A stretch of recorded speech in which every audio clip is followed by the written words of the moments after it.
Hello, it's you.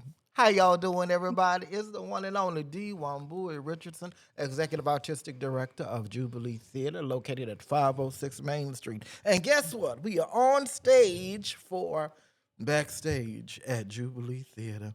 And behind that scenes glimpse of the things that we do, telling the stories that you don't always get a chance to see, but opens the veil, so to speak, to kind of let you know more about what we do. Now, usually, I'm here with my counterpart, the one and only Miss Kenya. But unfortunately, not unfortunately, it's a Sunday, and she's at the Lord's house like we all need to be at the Lord's house, having a word with a man named Jesus. But we have this beautiful opportunity today. We have a guest in town this weekend, and I had to snatch her while I had her, Lord, so that we could be able to talk more about the show that we have on stage right now. Last week, you got a chance to meet the one and only Robert King Jr., the playwright of the Voices of Donny Hathaway, our current musical on stage. This week, we are going to be meeting with the woman that gave him permission to write it, us permission to produce it, and most importantly, an opportunity to share more about her father, the foundation that she's running, and the importance of mental health. So, ladies and gentlemen, kick back, pull up a drink. It's cold outside. Go ahead and get you a nice mimosa or a warm tea. Pull up in front of the screen and let's talk. So today I have with me the one and only Miss Donnita Hathaway. Ooh. About to say, where's she at? That's not where she at. Yes, the one and only, the one and only. How are you doing? Oh, well, I'm going to get some ginger tea. All right, whenever you're ready, Yes, we can get you some ginger. and we're going to get into this conversation. But thank you for having me. We are blessed to have you. Thank you so much for joining us, getting on that plane. Oh, Lord. That plane, yes, because Father I know you got delayed 3 or 4 times. We're not going to talk about why. You know what's going on in the world. But you got delayed a couple times, and by God, you still made it. Because I was not denied. Let's give the Lord some praise. Yes. Hallelujah. Yes. You were going to get here one way. Delayed or but the not other. denied. Love it. Yes. So let's talk. Yes. Tell us first about the Donny Hathaway Project. Yes. Most importantly, the Donny Hathaway Legacy Project. Tell us about that. Give us the mission statement and the new mission statement, because I knew one, but it's been updated. So she's going to go ahead and give us the updated mission statement for the organization, and let's talk a little bit more. And we're going to learn more about you, because you're more than just the daughter of. You're so much more. So let's talk about that. Well, I feel fulfilled in that I've done something in life. Thank you. So I'm actually going to start with the mission statement because I've updated it recently, and then I'll go into the backstory of how it came to be. I love that. All right. So the Donny Hathaway Legacy Project's mission is to harness the healing power of music to provide trauma-informed, heartbreak-conscious care where people heal with and for each other. We create accessible, holistic pathways to emotional wellness and suicide prevention through culturally responsive healing modalities that meet people where they are. Come on, where they are. And I think you can't go no deeper than where they are, because you have to understand what has brought someone to that place first. Yes. Before they are in a position to be opened enough to receive you. Absolutely. You can preach at somebody all day long, but unless I'm in the spirit to receive the message that you're giving me, it's just going to bounce right off. So I love the idea of meeting someone where they are, so that hopefully you can get them off that branch. You can get them off that roof, or whatever the case may be that's causing them to potentially bring harm to themselves or other. I also love, culturally responsive, understanding the culture of the vessels you are trying to service. Yes. When you understand the difference between someone that has grown up in, like I did in New Orleans, grew up in the St. Thomas housing projects, and from the St. Thomas housing projects into the 3rd Ward of New Orleans. Two completely different areas, but very similar. But when you understand the culture that I'm coming from, it makes it easier for you to then identify or find a way in. Yep. We need that pathway. We need that lane. We need that vessel in order to, just to be able to begin a conversation. Yes. to see where you are. It's when you hear of someone who's going through it or someone who's died by suicide in particular, one of the first things you hear is, well, where was their team? Where were their people? Where were their friends? Where was the mother? Where was the father? Why didn't somebody know? Why? Yeah, everyone knew to the extent of their own understanding. When we talk about Donny Hathaway, he passed January 13th, 1979. And, there was no mental health conversation then. Yeah. And he had a severe diagnosed mental illness, as a paranoid schizophrenia, which is what the Voices of Donny Hathaway, you're able to see like in real time on that night, but the importance of meeting people where they are and being culturally responsive and using not only music, but the arts. The arts is a wonderful vessel to deliver messages. Come on. Sometimes we see the most heinous and hear the most heinous and heart-wrenching stories, but because it is displayed normally, beautifully, whether it's theater or film or in song, it's a pill that we can digest. Yes. And so let's use that in culture, in song, in telling our stories. Come on. Right? And then usually right there's an opening because there's I didn't know that, in this particular instance, I didn't know that, Donny Hathaway was sick or that he was a paranoid schizophrenic. I just knew him from the songs. Yeah. But I wonder why he died so young.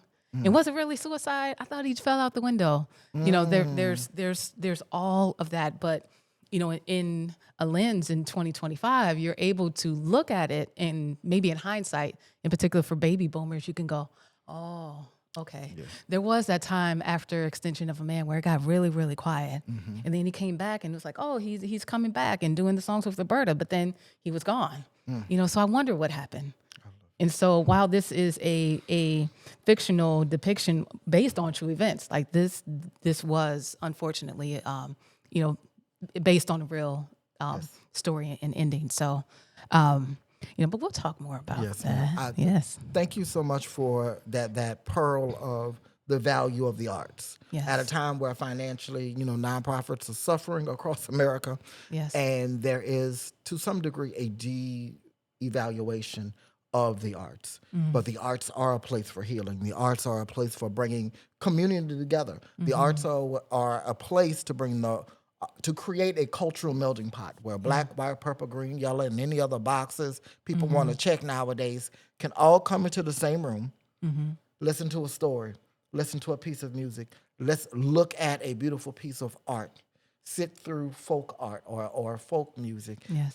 Even if it's no more than sitting down, clapping your hands and stomping your feet, it is a place where we can be human together. Yes. And regardless of the hue of our skin, we understand pain. We understand love. We understand a broken heart. We understand devastation. We understand the need to fight for the American dream. Yeah. And so what I love about what you're saying is this play, as well as, all plays, that's that seed that regardless of who's sitting in the audience, there is the ability for them to have a deep and profound moment or a moment of escape and still be removed from it. Right.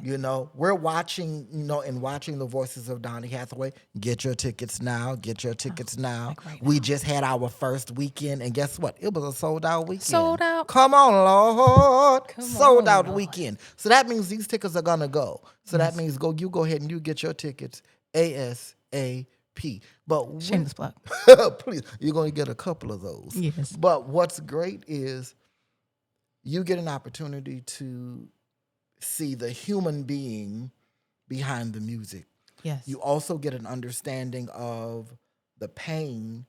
You get a taste of it. You get an understanding of it. But you also, there's a fourth wall. Yes. You're removed from it just enough that you don't have to take it home with you. Right. But there's also an opening for this conversation. Right. And the conversations to come around the show. Yes. So thank you for that. Yes, which is a beautiful part. And I do want to say that while there's been an attack on the arts really for decades. When arts programs were removed in schools, you really saw everything change because what were our kids doing? Yes. It was the breakdown. It was the start of the breakdown, and now we're seeing an even further attack. Yeah. Where specifically, if you are serving Black and Brown communities, it's an automatic block, for funding. But I absolutely know 1,000% that it's not. It still holds a very high value with our people. Yes, it is. For me, the art saved my life. It was, and for a lot of our kids, it is an out. Not every kid is a sports kid. I was not one of them. I didn't care about throwing the ball or playing basketball. Y'all go have fun. Let me go read this play, or let me go write this piece of poetry. Our kids need an outlet. Right. And when they're in the classroom 7 to 8 hours a day, you can't just do reading, writing, and arithmetic all day long. Their attention spans just aren't, especially now. The attention spans just aren't what they used to be. So our kids need those outlets for expression. Right.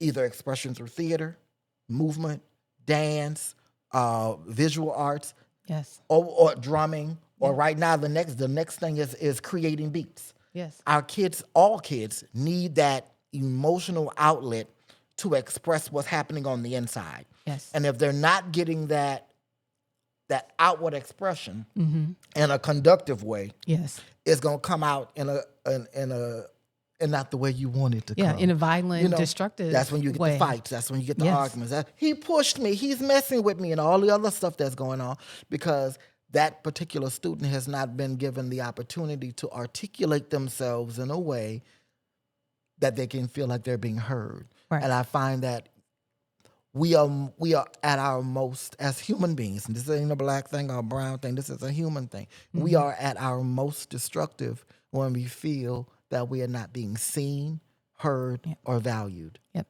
And the arts allow us to do that. Yes. Which is why I love the fact that this play is here right now. If you would have told me 10 years ago that we would be in the situation that we are in, just in terms of where we are in this country, I probably would have said, well, wow, how did that happen? And I say that because 2025 has been a year that I've been looking forward to for the past 10 years. And that starts with October 1st, which was my dad's 80th birthday. Come on, 80? Yes. Wow. Come on. 80. Happy birthday, Daddy, because we're celebrating all year long. So happy 80th birthday. Love it. Mr. Donny Hathaway. And so I had for 10 years, I have been envisioning what this year would look like. And from the first week or two, starting with the LA fires, it has just been a downward spiral. And so, wanting to celebrate my dad and have these wonderful songs that mean so much to so many people, to be able to use that and uplift those songs, but also to talk about mental health post-COVID in particular. Yes. Because COVID it revealed showed us an awful lot. We were already really heartbroken and traumatized before then. But then when you got the sense of being in solitude and alone. I am trapped with myself. Yeah, and some of do us. I like what I see? Yeah. Yeah. And those that were in households and the number of divorces that went up. I'm looking at you all day long. Yeah. I didn't know this about you. I mean, these phones are enough. Yes. Where you're keeping tabs on someone and able to see someone's life in real time the way that we are. But being able to, I think there was going to be more. I felt there was going to be more of an understanding post-COVID. It's in particular with our communities. Like, okay, you don't have to have a mental illness now to understand depression. Thank you. You know what I mean? Yeah. Like, we knew what it was like to be alone and feel alone. A lot of us lost loved ones and they And did not have the opportunity to properly grieve. right. Like when I would say we saw our loved ones pass, but not in person. They were with a nurse. Yeah. And Zoom funeral. A Zoom Come on funeral. now. I had lost a cousin who was in his early 30s. Wow. Also, my bonus father through complications, but eventually it was getting COVID in those early stages of COVID. And so, saying that to say, but now we're here, Yes. right? And the one thing that I'm hoping that, I was telling you earlier, like Dallas is one of my favorite cities. I love Dallas. Just but DFW. So yes, this is, I'm gonna get to that. I'm gonna get to that. They get upset with you. Oh no, I'm gonna get to the Fort Worth, and yes, I am. Yes, I am. And I say that because I've spent many years here as I've worked with artists on tours. So I've worked with Music Soul Child and NDRE. So whenever they would come into town, and I've met a lot of my musical friends like Spud and rest in peace Sean Martin, rest in peace Daniel Jones.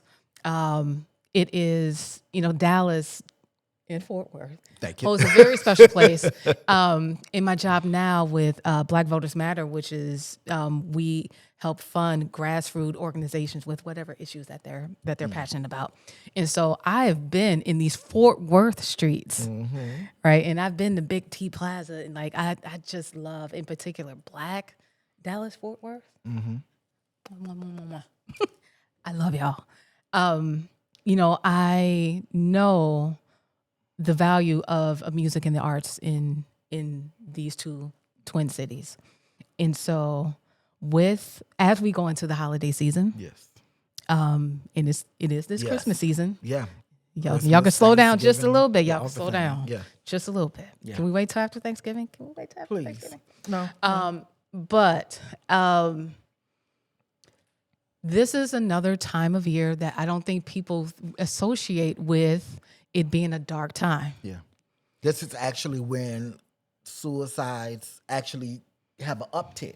Yes. For usually throughout the year, it's men who spike. Yeah. But when we get to this time of year, you see kind of across the board, men, women, black, white, purple, green, yellow, that there's this uptick because depression's kicking in. The missing someone, or not having someone for the holiday, or the expectations that we put on ourselves for the holidays, weigh us down in terms of we start evaluating, is this where I'm supposed to be in my life? Yeah. Am I meeting the expectations of everybody else in my life? Yes. Is the house clean enough for when the in-laws come over? So we put all of this extra pressure on ourselves. Yeah. And in the process, we raise our anxiety. We increase our depression. We feel like we're just moving through life instead of taking the holidays are meant for us to enjoy one another. Yes. Not for us to be automatons checking off a list. Yes. And putting all of our love and care into somebody else and nobody pouring into us. All right. So yeah. Yeah. I think the thing that makes, if you think about this, thank you, God, you just gave me this. As commercialized as the holidays are, Father God, it's when we have lost that one who has been our caretaker, our mothers, our grandmothers, the anchors of our families. It's when we lose them that this time of year is never the same. From a whole nother perspective. Because you're sitting at the tree, or you're sitting at the Thanksgiving table and you're looking at that seat.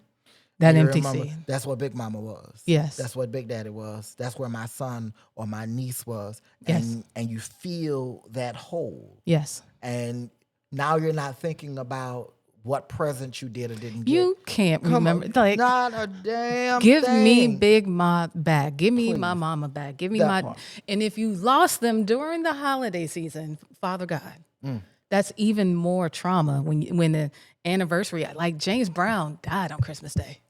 Wow. Yeah. He did. Like Santa Claus, like no, Santa Claus,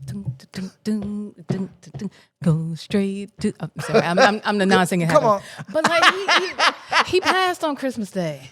Wow. You know, and so if you have lost someone, expectedly, unexpectedly, I mean, we're never ready. It becomes the most special time of the year. Is now the darkest. Yeah. Reflective. If you are maybe not on the same page with your family, maybe you've moved to a new city, maybe there is whatever those unresolved grudges. Yeah, whatever the issues that can show themselves within families, and so now you're in a new place by yourself.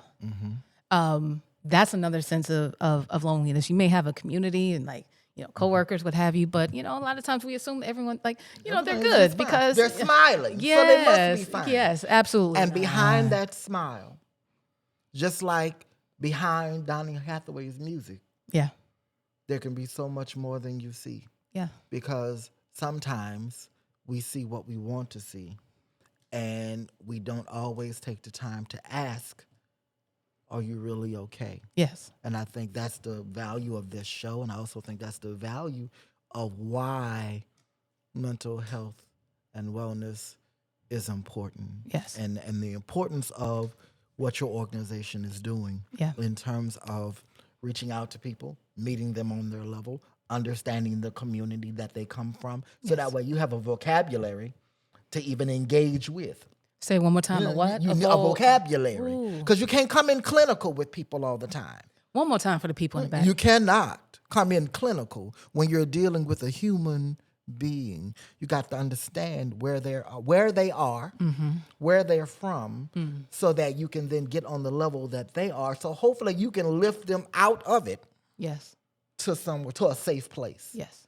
And I wonder sometimes, what would the world be like if someone on that particular night had just held his hand and said, hey, do you want to talk? Yes. Now, there's things that I know that I can't disclose. Yes, ma'am. And it's interesting. We're in Fort Worth, but earlier this week we lost a young brother, who I think was like 24, played for the Cowboys. A lot of times there is such great thought and effort that goes into these decisions of, I'm just going to remove myself. I don't want to be a burden. This pain will never go away. And I think now, in this 2025 lens, there are more people to say, well, are you okay? But we need way more education on what to do, because signs to look for. To look for. If someone has lost, if you're in your 20s, which I've been, and have lost a parent, which I lost my mom before I was 22. That your brain is still developing. And so add that on whatever additional childhood trauma that one may have, and don't be Black and grow up in poverty, which we don't talk about enough at all. No. And the layers that puts on there. We don't talk enough about that at all, which all of those things were my father's story. Come on. But then you have to also look at his parents and grandparents. And you're pretty much at slavery, right? And so his father, my grandfather, was a musician who served, this country, but came back traumatized, so much so that doctors then said he should never have a child because he would not have the mental capacity to raise one. Wow. So this is, you can say 1940s. But somehow he met my grandmother, who was visiting from St. Louis to Chicago. Somehow they hooked up, and Here we have Donny Hathaway. Come on. But that does not, and even with a very young mother, I think my grandmother was maybe 16 when she had him. Young. Her mother had her, I want to say at like 14. Wow. You are still a child. Yeah. Right? And so you have put in an adult place. Yeah, the baby's raising babies. With a child's mindset. Yes. So then how can you properly rear and raise another human being? Yeah. You know, that's another subject. But, you know, all of these things stacked on top of each other, you can just, you know, tap someone and they can fall apart. Like not one more thing. Yeah.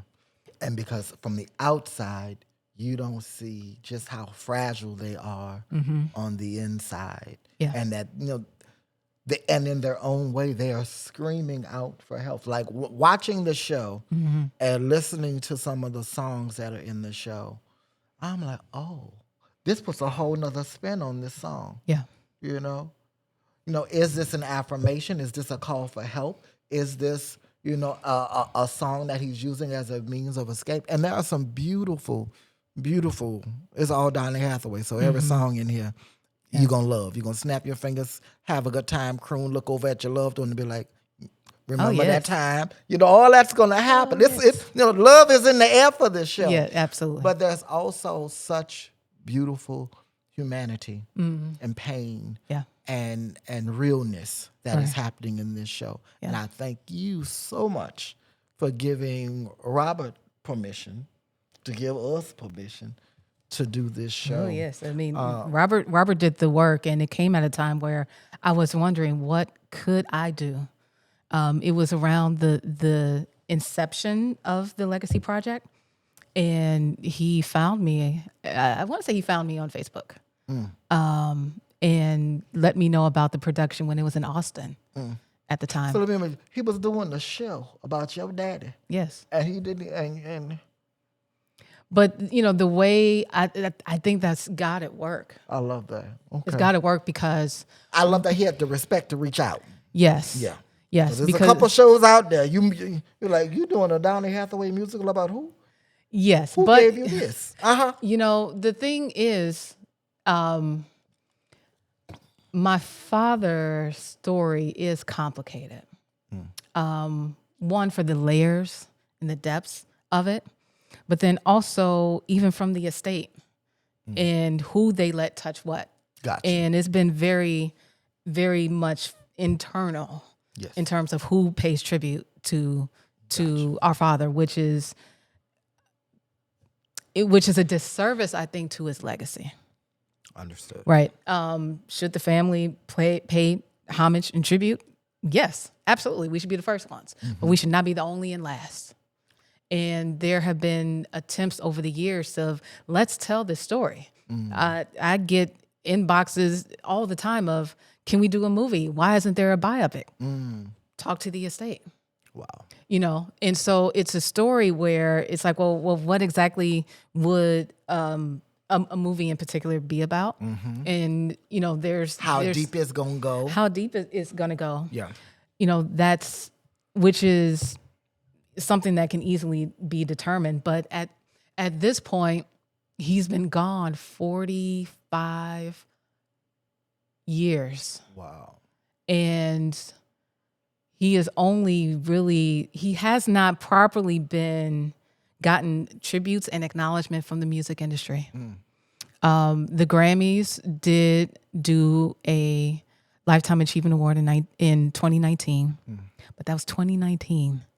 How long did it take for that to happen? Yeah. Right. And so, as I say, and as I see every year, even for my dad's 80th birthday, it's been the most quiet year in terms of, let's acknowledge our musical hero, like his musical sons and daughters, utter crickets. And so while you hear this Christmas on the radio, which is great, you know it's going to roll all day long. It's coming. Yes. And you don't, you know, it doesn't feel like Christmas until you hear Donny Hathaway's version of this Christmas. You know, God bless the others, because we need them to, just to remind us that we want to hear the original. But his Father God, set off. Lord, when you hear it, Yes. dun, dun, dun, dun, dun, dun. Christmas is on its way. But even in the three solo albums and the duet albums that he was able to make with the late Roberta Flack, there's too many artists of his contemporaries and up until now that he has influenced, where there should be more recognition of this man and his contributions to music. I love that. Right. And so with Robert doing the play and like having his own story and what led him to choose my father and how my father was a part of his healing. Yes. It's like, well, yes, do it. Even for myself, I have to kind of hype my own self of like, well, no, I'm Donnita Hathaway. Like I can pay homage to my dad however I choose. And I will do that. And so Unapologetically, I'm Donnita Camille Hathaway. Look at me. Come on. I like just can we do like if we could do a side by side like I'm like I'm that man's twin. Come on. Yeah. I am that man's twin. And so it is my honor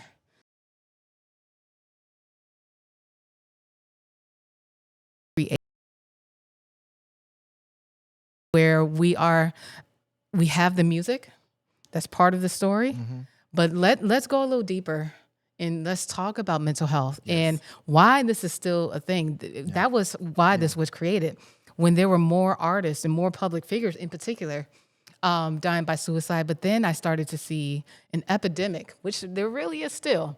Again, the news that came out this week of young Black men in particular and boys dying by suicide. Yes. Yeah. Like, oh, Black people don't do that? Like, No. oh, really? Yeah. Being unheard, unseen, Yeah. misunderstood, Yes. and crying out. But the way they cry out is, "Oh, you're violent," or we just gonna give you these pills. Hey, you have OCD or you have ADHD. No, that's not always the case. There is not always something the else case. happening with me. Yeah. And I don't have an outlet to communicate those things, and you're misinterpreting it.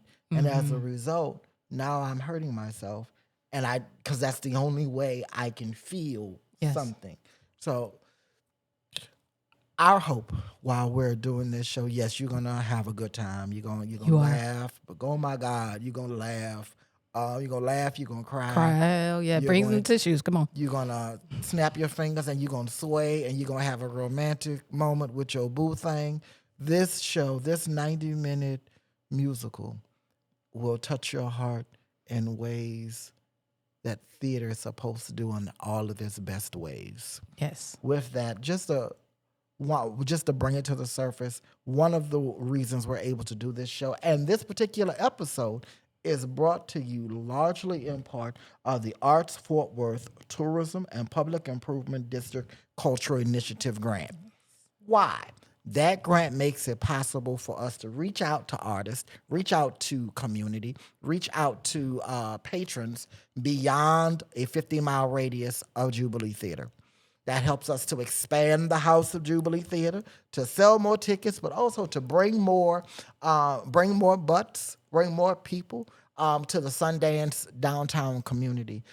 We're great. We were partnered with a really great hotel right here in Sundance. We were able to do the same thing with our artist, our playwright Robert King Jr., as well as our artist playwright for Moms Mabley. All of the travel that has been made possible is largely in part of the Arts Fort Worth PIB grant. So thank you. And for all of those persons out there who, we know that the holidays are coming and dollars are tight, but for those of you who have it, please know that every dollar that you donate toward Jubilee Theater is a dollar that we will spend, and we will spend well. We will spend it well in terms of community engagement, creating new works, and bringing great artists like you to the table. So please, ma'ams and sirs, always, when it's in your means, we don't want you, as my pastor used to say, we don't want your rent money. We don't want your light bill, because if you give that to us, we got to pay it for you. We want what you can give us, or as we say in New Orleans, that land gap, that leftover, what you have that's available to give. because your giving makes it possible for us to continue the great programming that we do right here at 506 Main Street. And for that, thank you to the Arts Fort Worth. We thank you. Pib. Yes. Thank you. So before we get ready to close out, two things. One, where can we find more information about this beautiful program? And what's next for you? Ooh, that's a loaded question. Well, the first one's easy. So the first place where you can find me is DonnyHathaway.org. That's DONNY. We're going to give Donny that Y. Father God. HATHAWAY.org. On socials at Donny Hathaway Legacy Project, and also on Donnita Camille. That's my page. And then what is next? Well, we have the holidays coming up, and so I have an initiative called Be There This Christmas, which is making sure that we're really checking in on our loved ones during this holiday season. Like, we're going to have the joy of the song, but, especially at this time, it's going to be really important to check in and also give back when we can. Come on. So that is what will round out the year. And then at the top of the year, I'm hoping to do full programming, as we just launched officially the organization on October 1st. My dad's 80th birthday, shameless plug. But we're hoping to start programming in May of next year, Mental Health Awareness Month. But there's a lot that I want to do. Just need the resources to do it, which is why, donating to organizations in theater, in particular, I say Black grassroots theater is how we're able to really implement, the programming where we can have production like this, but then go deeper with workshops and healing retreats, all of that. And on your website, there is also the opportunity to give as well. Because I went there Yes, there earlier is. today. I was like, oh, come on for the giving page right there. Yes. $5, $10, $15, $20. Even if it's $1, even a dollar says that I believe in what you're doing and I want to support it. Love it. Every dollar counts. Adds So up. donate, and it's tax deductible. We're 501c3. Come on. But that is what's next, and I'm hoping I have a vision, and I'll share it here, of Stevie Wonder and Friends, an all-star tribute to Donny Hathaway. All right. Yes, I don't know if it will be this year or next year, when it will be, but I'm holding that vision. And I need the music community to hold that with me, because it would be utterly amazing. And I'm going to just go ahead and plant that seed that Yes. should that happen, please feel free to reach out to Jubilee Theater. We would love to be a part of helping you bring that dream to fruition, bringing all of our phenomenal, great artists in one room together, elevating this music. But also, it is something beautiful about when you put Black excellence in one room together. It is undeniable what we are, who we are, and how the world needs us. Yes. And I think it wants to sometimes forget just how important this melanin is, and the creativity that is within this melanin. But if there's room, Yes. and Jubilee Theater is needed, I'm just a phone call away. I got you on that. All right, come on for the speed dial. Yes. 5 beautiful people, we getting ready to roll out, but I want you to be aware. Tickets are on sale now. Pick up your phone. Reach out to us for more information. Give us a call at 817-338-4411. Now, this is Ms. Kenya's name. She's better at it than me. But again, 817-338-4411. Give us a call Tuesday through Friday between 12 and 5 for information. Go ahead and go to jubileetheater.org. Purchase your ticket online now, or give us a call. Flex passes are available, and we have our upcoming holiday concert on December 21st. Well, December 21st, that's going to take place at Texas Wesleyan's campus. So come on out, join us, and let's have a phenomenal time. And remember, as always, we are Jubilee Theater. Be blessed, stay Black, be loved. Peace. And protect your magic. Come on.